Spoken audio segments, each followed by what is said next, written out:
Alors, gardien de but, Alphonse Areola, Hugo Loris, Steve Mananda. Défenseur, Lucas Hernandez, Presnel Kipembe, Benjamin Mendy, Benjamin Pavard, Adil Rami, Djibril Sidibé, Samuel Umtiti, Raphaël Varane. Milieu de terrain, N'Golo Kanté, Blaise Matuidi, Steven Nzonzi, Paul Pogba, Corentin Tolisso. Attaquant, Ousmane Dembélé, Nabil Fekir, Olivier Giroud, Antoine Griezmann, Thomas Lemar, Kylian Mbappé, Florian Thauvin.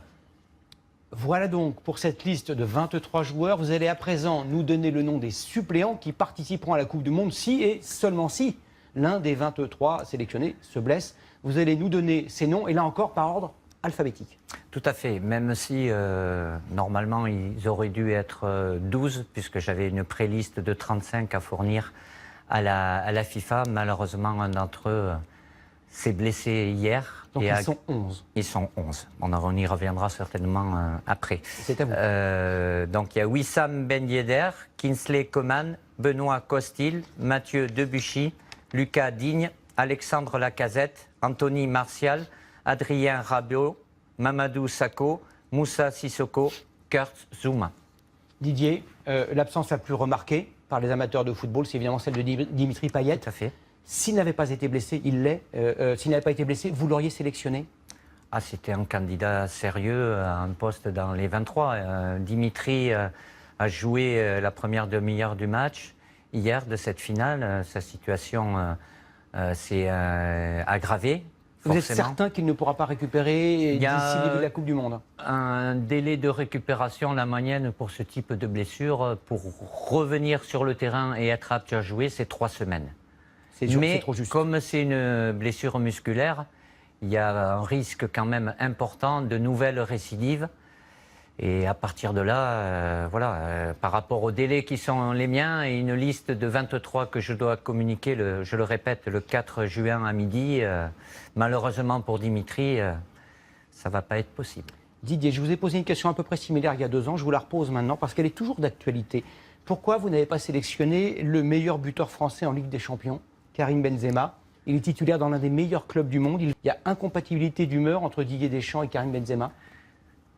Je sais que vous me posez et on va me poser des questions. Si c'était un joueur non crédible et fatigué, je ne vous poserai pas la question. Non, mais après, j'y ai déjà répondu, je peux le refaire encore. Mais de l'eau a coulé sous les ponts depuis 2 ans. C'est pour ça que je me permets de vous poser la question. Il y a 2 ans qui se sont écoulés. J'ai fait confiance à des joueurs qui ont répondu à ma confiance. Moi, je place le groupe au-dessus de tout. Et à partir de là, je fais des choix dans le sens, pour moi, ce qui est le bien de l'équipe de France. Même question, je suis sûr que votre réponse va être brève. Franck Ribéry, il joue aussi très bien, Bayern Munich. Est-ce que vous avez essayé de le sortir de sa retraite internationale? Il a dit en 2015, plus jamais. Vous l'avez appelé, vous l'avez dit, réconcilions-nous? Je respecte sa décision. On parle de 2014, avant la Coupe du Monde, c'était il y a 4 ans. Alors on peut avoir de la nostalgie, je suis très content pour lui parce qu'il reste performant avec son équipe, le Bayern de Munich. Mais j'ai accordé de la confiance à certains joueurs. J'ai fait en sorte d'incorporer beaucoup de jeunes. Je veux continuer, je reste dans cette logique-là. Je ne prends pas forcément les 23 meilleurs, je prends les 23 qui vont bien s'entendre pendant 1 mois et demi ou 2 mois. Est-ce qu'il y a des joueurs qui objectivement étaient excellents, qui auraient mérité d'y être et qui n'y sont pas à cause de leur comportement extra-sportif ou parce que vous pensez qu'ils ne vont pas s'agréger dans cet ensemble? C'est pas ça qui les exclut, parce que je sais très bien, et je l'ai dit depuis des semaines et des mois, il y a des joueurs qui mériteraient d'y être et qui ne sont pas, de par la saison qu'ils ont effectuée avec leur club, notamment au niveau offensif, avec des statistiques qui sont très très bonnes. Il y a un critère sportif, évidemment, c'est ce qu'ils font avec leur club. Dans le critère sportif, il y a aussi ce qu'ils ont fait avec moi en équipe de France. Et par moments, il y a un décalage entre ce qu'ils peuvent faire en club et ce qu'ils font en équipe de France. Après, je ne vous cache pas, comme dans toutes les équipes nationales, lors d'une grande compétition, il y a toujours 3-4 joueurs qui vont peu jouer, voire pas jouer. Et ces joueurs-là, ils sont importants. C'est pas facile, parce que s'ils ne jouent pas, d'avoir des joueurs qui ont le sourire, qui sont à fond derrière le groupe. Donc évidemment, ce critère humain, et nous en interne, on a des informations que personne ne peut avoir en externe. Ce qui ne remet pas en cause la qualité sportive des joueurs. Mais en moment, par rapport à la place qu'ils doivent occuper dans la sélection, évidemment que c'est un élément qui compte. Parlons un instant de l'âge des joueurs de cette équipe. Tous les sélectionneurs, vous et les autres, essaient de trouver un équilibre entre la jeunesse, la fraîcheur et l'expérience. Le joueur le plus jeune de cette équipe, c'est Kylian Mbappé, 19 ans. Le plus âgé, c'est Steve Mandanda, 33 ans. Cet équilibre, vous l'avez pris en compte, vous l'avez pris en considération? Je ne fais pas une sélection en fonction de la date de naissance. On a une moyenne d'âge de 25 ans et demi. Alors évidemment, il y a quelques trentenaires qui augmentent cette moyenne. Mais bon, depuis l'Euro 2016, il y a 9 ans, il n'y a que 9 joueurs qui étaient présents. Donc c'est que pendant les 2 ans, avec cette phase de qualification et les matchs amicaux, j'ai fait en sorte d'incorporer des jeunes. Et aujourd'hui, je continue de leur faire confiance. Évidemment, la jeunesse, c'est une qualité. Il y a besoin aussi de joueurs beaucoup plus expérimentés. Aujourd'hui, on est loin. Quand on regarde le nombre de sélections des joueurs que j'ai pris par rapport à d'autres nations comme l'Espagne, comme le Brésil, comme l'Allemagne, ils ont un compteur de sélection qui est beaucoup plus important. Mais ce qui ne nous empêchera pas d'avoir de l'ambition et d'être le plus performant possible dès cette Coupe du Monde. Il y a quelques instants, évidemment, vous avez fait des déçus et des heureux. Oui. En voici un. On parle d'âge. Vous avez sélectionné un jeune joueur de 23 ans, Corentin Tolisso. Il joue au Bayern Munich. Il est avec nous en direct. Bonsoir, Corentin. Bon, vous avez appris la nouvelle. En l'occurrence, elle est très bonne. Est-ce que vous êtes heureux, surpris? Très, très heureux. Très, très heureux. Je suis très, très fier de pouvoir faire partie de cette liste des 23. Voilà, le plus important aussi, c'était de rendre mes parents fiers et ma sœur. Voilà, ce soir, c'est chose faite. Je suis très heureux d'avoir pu d'avoir été appelé dans cette liste et prêt à me donner à fond avec l'équipe de France. Moi, j'arrête l'interview. C'est à vous, Didier. Allez-y, dites-lui un mot. Qu'est-ce que vous avez comme mot d'encouragement? Je n'ai pas d'encouragement. Je sais qu'il est heureux, très heureux, comme les 22 autres joueurs. Voilà, Coco fait partie des joueurs qui ont été incorporés depuis l'Euro de 2016.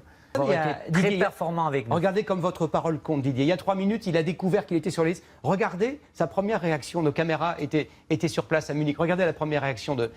Regardez.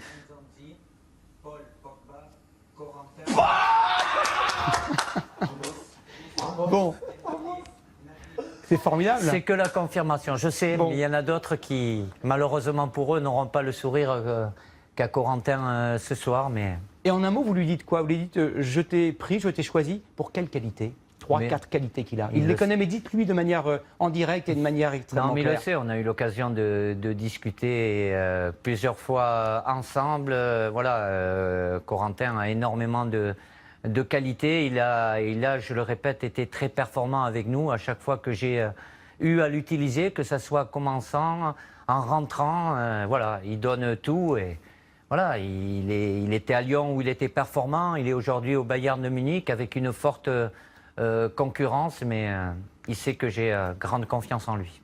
Merci beaucoup, Corentin Tolisso, d'avoir été en direct avec nous depuis Munich. Et bonne préparation et bon mondial à vous. On vous reverra en direct sur les antennes de TF1. Merci beaucoup. Didier, vous avez aussi sélectionné un milieu de terrain, un joueur qui n'est pas une star, Steven Zonzi. Vous en avez parlé tout à l'heure. Il joue au FC Séville. Pourquoi lui? Pourquoi lui? Pourquoi pas lui? Non, pourquoi lui qui n'est pas une star, qui n'est pas forcément très connu? Non, mais une équipe, c'est pas que des stars. Il n'a pas du génie, mais il est très efficace dans son rôle. Après, c'est une question de la concurrence par rapport au poste qu'il occupe. Évidemment, c'est pas un jeune, mais il est déjà venu avec nous, où il a été performant quand j'ai eu à l'utiliser. Et tout ce qu'il a fait par la suite avec son club aussi m'amène à le sélectionner dans cette liste de 23. Celui de vos joueurs, il est très chargé pour les prochaines semaines. Regardez.